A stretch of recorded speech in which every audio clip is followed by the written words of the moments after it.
Hello everyone, welcome to Study for Change চেনেলটোলৈ স্বাগতম জনাইছো। আজিৰ এই ভিডিঅ'টোত DSS 2019 আৰু 2018 ইংলিছৰ পুৰণি প্ৰশ্নকাকতখন আলোচনা কৰিম। এনেধৰণৰ কুৱেশ্যনবোৰে অসম চৰকাৰৰ পৰীক্ষাত ৰিপিটেড হৈ থাকে। লগতে আপোনালোকে এটা আইডিয়াও ল'ব পাৰিব কেনেধৰণৰ কুৱেশ্যন অসম চৰকাৰৰ পৰীক্ষাত আহে। আৰু যদি মোৰ কিবা ভুল হয় আপোনালোকে কমেণ্ট বক্সত কমেণ্ট কৰি জনাই দিলে মই ভাল পাম। বলক আজিৰ কুৱেশ্যনকেইটা আৰম্ভ কৰোঁ। আজিৰ প্ৰথম কুৱেশ্যনটো হৈছে what is the past participle form of forbid. ফৰবিডৰ পাষ্ট পাৰ্টিচিপল সুধিছে ইয়াত। অপশ্যনকেইটা দিয়া আছে ফৰবিড, ফৰবিডেড, ফৰবিডেন, ফৰবিড। ইয়াৰ আগতে পাৰ্টিচিপল কি হয় জানি লওঁ আহক। পাৰ্টিচিপল হৈছে তিনি প্ৰকাৰৰ: present participle, past participle, future participle. Participle তিনি প্ৰকাৰৰ। প্ৰেজেণ্ট পাৰ্টিচিপলটো হৈছে ভাৰ্বৰ লগত ING যোগ হয়, যেনেকৈ স্পিকিং, ব্ৰেকিং, টকিং এইবিলাক প্ৰেজেণ্ট পাৰ্টিচিপল। স্পিকৰ লগত যেনেকৈ ING যোগ হৈছে, ব্ৰেকৰ লগত ING যোগ হৈছে, টকিঙৰ লগত ING যোগ হৈছে, এনেকৈ হৈছে প্ৰেজেণ্ট পাৰ্টিচিপল। পাষ্ট পাৰ্টিচিপলটো হৈছে ভাৰ্বৰ থাৰ্ড ফৰ্ম, যেনেকৈ spoken, speak, spoken, broke, broken. ভাৰ্বৰ থাৰ্ড ফৰ্মটো হৈছে পাষ্ট পাৰ্টিচিপল। আৰু ফিউচাৰ পাৰ্টিচিপলটো হৈছে হেভিঙৰ লগত ভাৰ্বৰ থাৰ্ড ফৰ্ম যোগ হয়। ফিউচাৰ পাৰ্টিচিপলটো হৈছে আমি অৱস্থাবিলাক গম নাপাওঁ, যেনে excited, fallen, stolen, educated. So' ফৰবিডৰ পাষ্ট পাৰ্টিচিপলটো হৈছে অপশ্যন নম্বৰ চি, ফৰবিডেন।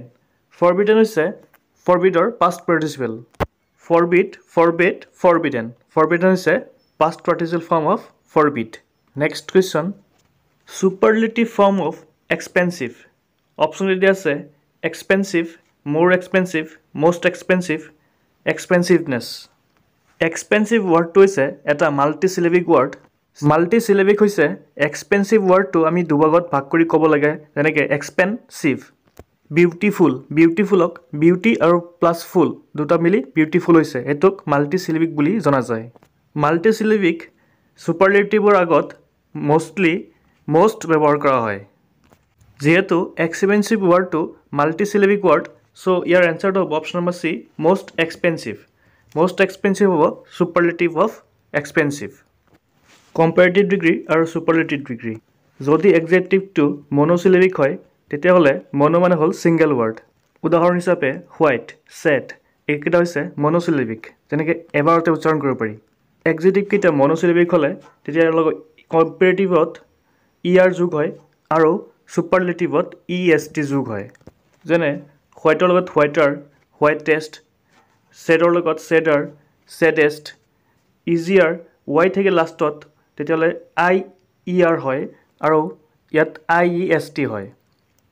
ৱাইটো উঠি পেলাই IER হৈছে আৰু ইয়াত ছুপাৰলেটিভত IEST হৈছে।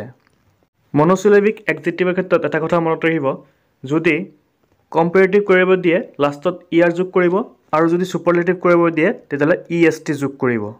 আৰু মাল্টিচিলেবিকৰ ক্ষেত্ৰত বিউটিফুল, যেনেকৈ বিউটিফুলৰ লগত মোৰ ইউজ কৰা হৈছে আৰু ছুপাৰলেটিভত মষ্ট ইউজ কৰা হৈছে, মষ্ট বিউটিফুল, মোৰ বিউটিফুল। এই পইণ্ট দুটা মনত থাকিলেই আপোনালোকে কম্পেৰেটিভ আৰু ছুপাৰলেটিভ কৰিব পাৰিব পৰীক্ষাৰ কাৰণে। Next question, what is the plural form of গোছ। অপশ্যন দিয়া আছে গোছ, গিজেছ, গিজ, গোছ। ইয়াৰ শুদ্ধ আনচাৰটো হৈছে অপশ্যন নম্বৰ চি, গিজ। গিজ হৈছে গোজৰ প্লুৰেল ফৰ্ম। এই কুৱেশ্যনটো 2018 DSS এক্সামত আহি গৈছে। Next question, plural form of handkerchief. Option দিয়া আছে হেণ্ডকাৰচিফ, হেণ্ডকাৰচিফছ, হেণ্ডকাৰচিফছ, হেণ্ডকাৰচিফছেছ। হেণ্ডকাৰচিফটো হৈছে এটা নাউন। যদি নাউনৰ পিছত F বা FE থাকে তেতিয়াহ'লে এই F বা FEটো উঠি পেলাই VES যোগ হয়। আৰু কেতিয়াবা নাউনৰ লাষ্টত S এটাও যোগ হৈ যাব পাৰে, যেনেকুৱা হেণ্ডকাৰচিফছৰ লগত Sও যোগ হয় বা Fটো উঠি পেলাই VESও যোগ হয়। চ' ইয়াত এনচাৰটো দিয়া আছে অপশ্যন নম্বৰ পি, হেণ্ডকাৰচিফছ। এইটো এনচাৰটো হ'ব ইয়াৰ। মেক্সিমাম ঠাইত VESটোৱে যোগ হয়। নাউনৰ লাষ্টত যদি F আৰু FE থাকে তেতিয়াহ'লে এই দুটা উঠি পেলাই VESটো যোগ হয়, আৰু কেতিয়াবা কেতিয়াবা Sটো যোগ হয়, যেনেকৈ হেণ্ডকাৰচিফত S যোগ হৈছে। Next question, fill in the gap. You and Harry idle away dash time. Idle away মানে হৈছে নষ্ট কৰা। ইয়াৰ শুদ্ধ আনচাৰ হৈছে option number C, your. You and Harry idle away your time. হিজটো সেইকাৰণে হ'ব নোৱাৰে, ইয়াত থাৰ্ড পাৰ্চন বুজোৱা হোৱা নাই।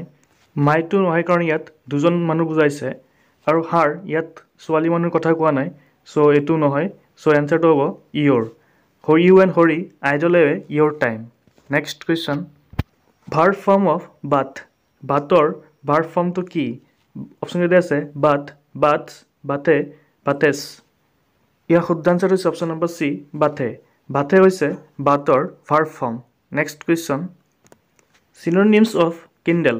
সমাৰ্থক শব্দ সুধিছে, কিণ্ডেলৰ সমাৰ্থক শব্দ কি? কিণ্ডেল শব্দৰ অৰ্থ হৈছে জ্বলা বা জ্বলোৱা। চ' অপশ্যন কেইটা দিয়া আছে কোল্ড, এইটো মানে ঠাণ্ডা, এক্সটিংগুইছ মানে নুমুৱা, এক্সাইটেড মানে উৎসাহিত হৈ যোৱা, আৰু ইগনাইট, ইগনাইট মানে হৈছে জ্বলোৱা। গতিকে কিণ্ডেল হৈছে জ্বলোৱা আৰু ইগনাইট হৈছে জ্বলোৱা। চ' ইয়াৰ সমাৰ্থক শব্দটো হৈছে ইগনাইট। কিণ্ডেলৰ সমাৰ্থক শব্দ হৈছে ignite. Next question, what is the study of insect is called? Option কেইটা দিয়া আছে অৰিন্থলজি, ইকথিঅলজি, পেট্ৰলজি, এণ্টমলজি। অৰিন্থলজিটো হৈছে ষ্টাডি অফ বাৰ্ড, ইকথিঅলজিটো হৈছে ষ্টাডি অফ ফিছ, পেট্ৰলজিটো হৈছে ষ্টাডি অফ ৰক বা ছলিডছ, এণ্টমলজিটো হৈছে study of insects. Next question, idioms কৰিব দিছে ইয়াত। To smell a dash. Option কেইটা আছে food, rose, rat, scent. So' ইয়াৰ এনচাৰটো হ'ব option number C, rat. To smell a rat. ইয়াৰ অৰ্থটো হৈছে ছাছপেক্ট কৰা বা ৰিয়েলাইজ কৰা কিবা ভুল হোৱা বুলি। Next question, what is the collective noun of sheep? Collective noun হৈছে group of animals, group of flowers, group of everything. It is called collective noun. শ্বিপৰ গ্ৰুপ বা জাকক কি বুলি জনা যায়? অপশ্যন দিয়া আছে টিম, ফ্লক, হাৰ্ড, পেক। ইয়াৰ শুদ্ধ আনচাৰটো হৈছে option number B, flock. Flock বুলি জনা যায় শ্বিপৰ গ্ৰুপক। Next question, question number 11, what is called group of flowers? ফুলৰ থোপাক কি বুলি জনা যায়? অপশ্যন দিয়া আছে pack, stack, heap, bouquet. Group of flower বা ফুলৰ থোপাক অপশ্যন নম্বৰ ডি, বুকে বুলি জনা যায়। গ্ৰুপ অফ ফ্লাৱাৰক বুকে বুলি জনা যায়। আজিৰ গোটেইকেইটা কুৱেশ্যন অসম চৰকাৰৰ পৰীক্ষাত আহি গৈছে। চ' আপোনালোকে কুৱেশ্যনকেইটা চালে কিহকৰ পৰা ইংলিছৰ কুৱেশ্যন আহে ধাৰণা কৰিব পাৰিব। আৰু যদি আপোনালোকৰ ভিডিঅ'টো চাই ভাল লাগিছে, প্লিজ লাইক, শ্বেয়াৰ আৰু ছাবস্ক্ৰাইব কৰিব। Next question, masculine gender of cow. কাউৰ মাস্কুলিন জেণ্ডাৰ সুধিছে ইয়াত। মাস্কুলিন হৈছে মেল আৰু ফেমিনিন হৈছে ফিমেল। এই দুটা কনফিউজ নহ'ব আপোনালোকে। মাস্কুলিন থাকিলে এম আগত থাকিব আৰু ফেমিনিন থাকিলে ফিমেল আগত থাকিব, মনত ৰাখিব। কাউটো হৈছে ফিমেল বা ফেমিনিন। কুৱেশ্যনটো সুধিছে মতা কাউক কি বুলি জনা যায়? অপশ্যন কেইটা শুদ্ধ আনচাৰটো হৈছে অপশ্যন নম্বৰ এ, বুল। মতা গৰুক বুল বুলি কোৱা হয় আৰু মাইকী গৰুক কাউ বুলি জনা যায়। Next question, what is the adverb form of kind? কাইণ্ডৰ এডভাৰ্বটো সুধিছে ইয়াত। অপশ্যন কেইটা দিয়া আছে tenderly, graciously, kindly, none of the above. Adverb হৈছে এডজেক্টিভৰ লগত যদি LY যোগ কৰা হয় তেতিয়াহ'লে এডভাৰ্বটো ওলাই আহে। সদায় মনত ৰাখিব এডভাৰ্বৰ লগত LY যোগ হয়। কাইণ্ড শব্দটো এটা এডজেক্টিভ। এই এডজেক্টিভৰ লগত LYটো যোগ কৰিলে আমি কাইণ্ডৰ এডভাৰ্বটো পাই যাম। চ' টেণ্ডাৰলি হ'ব নোৱাৰে, গ্ৰেচিয়াছলি হ'ব নোৱাৰে। ইয়াৰ শুদ্ধ আনচাৰটো হৈছে option number C, kindly. Kindly হৈছে কাইণ্ডৰ adverb. Next question, what is the young one of duck is called? Option কেইটা আছে ড্ৰেক, ডাকলিং, চিক, কাপ। হাঁহৰ সৰু পোৱালীক কি বুলি জনা যায়? ইয়াৰ শুদ্ধ আনচাৰটো হৈছে অপশ্যন নম্বৰ বি, ডাকলিং। ডাকৰ সৰু পোৱালীক ডাকলিং বুলি জনা যায়। লগতে কেইটামান ইম্পৰ্টেণ্ট য়ং ওৱানছ হৈছে এলিফেণ্ট, হাতীৰ পোৱালীক কাফ বুলি জনা যায়। ফিছ, ফিছৰ সৰু পোৱালীক ফ্ৰাই বুলি জনা যায়। Tiger, cub, cow, calf, sheep, lamb, butterfly, caterpillar. আপোনালোকে পৰীক্ষাত য়ং ওৱানছ অফ এনিমেল এটা পৰীক্ষাত আহিবই। চ' আপোনালোকৰ 1 মাৰ্ক এটা পালেই ইয়াত। এনেদৰে আপোনালোকে স্ক'ৰিং পাৰ্টকেইটা ভালদৰে চাই ল'ব। Next question, house of horse is called? ঘোঁৰা থকা ঘৰটোক কি বুলি জনা যায়? অপশ্যন দিয়া আছে চাভানা, ষ্টাই, ষ্টেবল, কেনেল। চাভানাটো হৈছে এ ৱাইড অ'পেন স্পেচ, মানে বহল খোলা ঠাই। চাভানাত চিতা থাকে, চিতা থকা ঠাইখিনিক চাভানা বুলি জনা যায়। ষ্টাইটো হৈছে পিগ, গাহৰি থকা ঘৰক পিগ বুলি জনা যায়।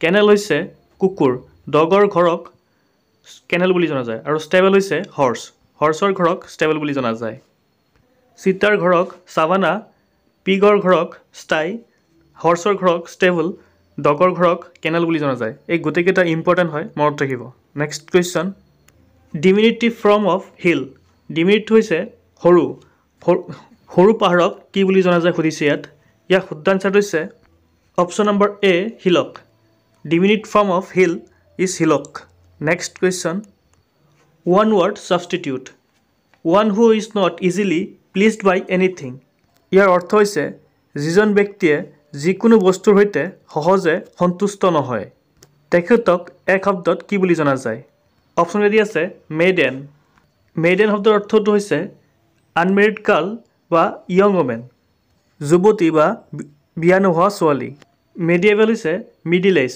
মধ্যযুগ আৰু প্ৰিকেৰিয়াছৰ অৰ্থটো হৈছে dangerous position dangerously likely to fall বা কলাপছ চ' ইয়াৰ শুদ্ধ আনচাৰটো হৈছে option number C fastidious fastidious হৈছে one who is not easily pleased by এনিথিঙৰ one word substitute next question what is the plural form of aquarium option ready আছে aquarias একুৰিয়া একুৰিয়ানছ একুৰিয়ামছ এইটোত ই S দিয়া আছে আৰু এইটোত এছ দিয়া আছে এই কুৱেশ্যনটো এটা কথা মনত দিব লাষ্টত যদি ইউ এম থাকে কোনোবা ৱাৰ্ডৰ পিছত ইউ এমটো উঠাই দি এইটো নিদিব উঠাই দি এ ইউজ কৰি দিব এইটোত দিব একুৰিয়া যেনে কাৰিকুলাম আছে কাৰিকুলাম থাকিলে কাৰিকুলা হৈ যাব জিমনাছিয়াম থাকিলে জিমনাছিয়া হৈ যাব ই এমটো উঠাই দি ইয়াতে এ বহাই দিব চ' অপশ্যনৰ ভিতৰত এইটোতো এ নাই এইটোতো লাষ্টত এ নাই এইটোতো লাষ্টত এ নাই অপশ্যন নম্বৰ বি এইটোতে আছে চ' ইয়াৰ এনচাৰটো হ'ব option number B aquaria next question fill in the blank খালী ঠাই পূৰ কৰা he died death overwork তেখেতে বেছি কাম কৰি মৃত্যুবৰণ কৰিছে তলৰ প্ৰিপজিশ্যনকেইটাৰ ভিতৰত কোনটো ইয়াত বহিব ইয়াৰ শুদ্ধ আনচাৰটো আপোনালোকে এই পইণ্টটো মনত ৰাখিব যদি overwork overtime hard work কৰি মৃত্যুবৰণ কৰিছে তেতিয়া সদায় ইয়াৰ লগত ফ্ৰম বহে from he died from overwork he died from overtime to do work he died for hard work এইবিলাক থাকিলে সদায় ফ্ৰম বহে চ' ইয়াৰ শুদ্ধ আনচাৰটো হৈছে option number B he died from hard work বা অভাৰ ৱৰ্ক নেক্সট কুৱেশ্যন লগতে এইকেইটা জানি থওক ইম্পৰ্টেণ্ট হয় ডাইড ডেছ কেঞ্চাৰ বেমাৰত মৰাৰ কাৰণে সদায় অফ ব্যৱহাৰ কৰিব died of cancer died of malaria died of typhoid বেমাৰৰ লগত সদায় অফ ব্যৱহাৰ কৰিব ডাইড ডেছ ছুইচাইড ছুইচাইডত মৰিলে ছুইচাইডৰ লগত সদায় বাই বহে ডাইড বাই